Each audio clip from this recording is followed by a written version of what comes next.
Hello. In this video, we're going to check out some non-musical factors, some social and some economic things that influenced classical music and its development. But in order to do that, we got to go back, like way back. We got to go back 1,000 years to the Middle Ages. Now, if you're 10 years old, you've been alive for a decade.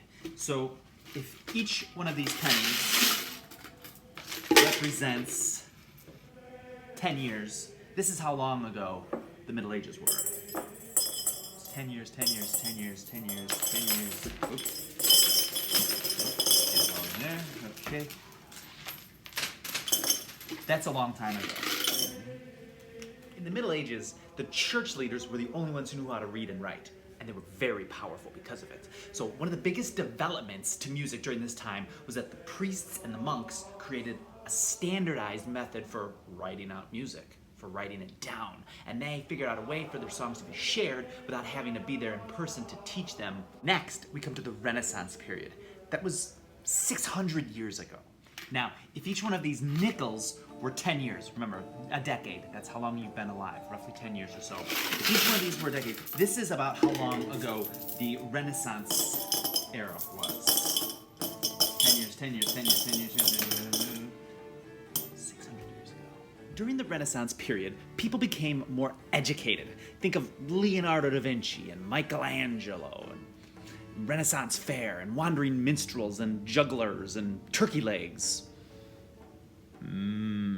Turkey legs. Anyway, during the Renaissance era, the printing press was invented, and this was huge. I mean, prior to this, everything was written out by hand. So if you wanted a copy of something, somebody wrote it out by hand.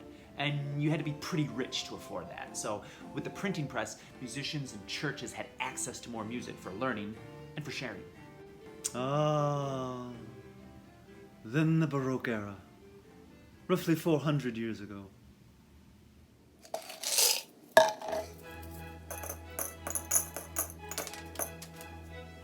The word Baroque means oddly shaped pearl.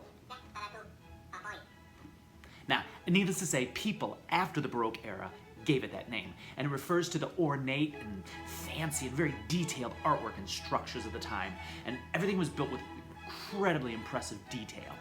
What else was happening around this time?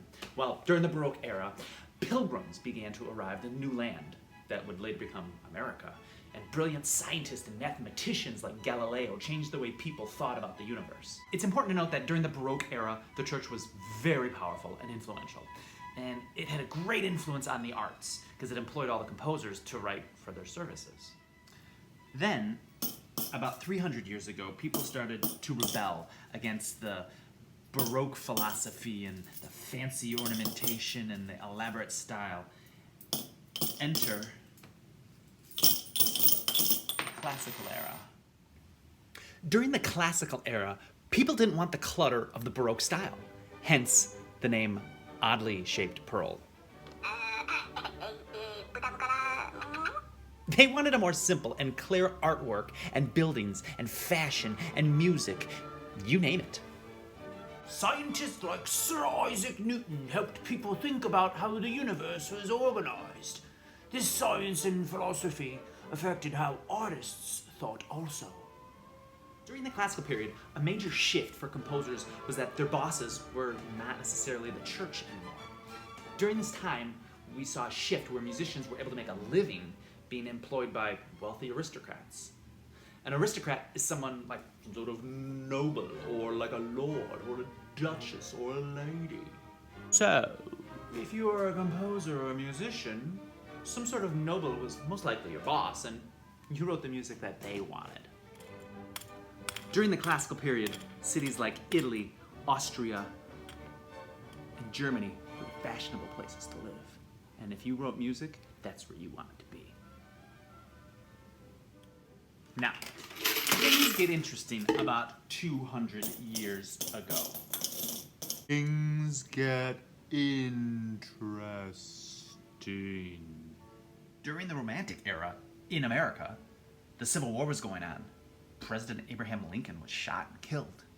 In Europe, writers like the Grimm brothers, who published fairy tales like Snow White and Little Red Riding Hood, and Edgar Allan Poe were producing masterpieces. Some inventions during the Romantic era included the steam engine, choo-choo, the sewing machine, the telegraph, dynamite, a light bulb, and the phonograph. What does that have to do with music? What does that have to do with music? Well, these inventions were part of something called the Industrial Revolution. And because of these inventions, they helped people do things quicker and more efficiently, and a new group of people in society emerged. The middle class. See, up until this time, you were either really rich or you were really poor. And life was kind of cool if you were really rich, but it was really hard if you were kind of poor.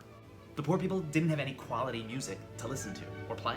So everything that we've been learning about was either for the church or for the rich.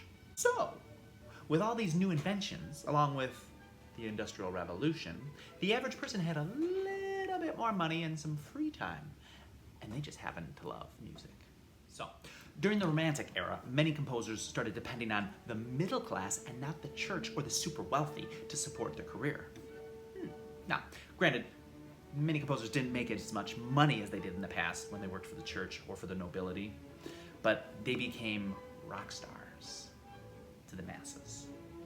And composers were able to support themselves by performing, by touring, by teaching, by conducting, and becoming music critics. Another huge development during the Romantic era was that music began to be published on a larger scale. So music publishing was a huge way for musicians and composers to make a living and to earn money on the music that they wrote. And lastly, public concerts became very popular because more and more people wanted to be entertained. They wanted to see something, do something with their free time and the money that they had made. Now, the contemporary era, or the 20th century, was happening about 100 years ago. And it saw the popularity of the cars and phonographs and records and movies and television and electronic instruments and crazy new sounds. The 20th century saw 2 world wars. The 20th century connected us through television and news. And there was a diverse culture, and the music reflected that.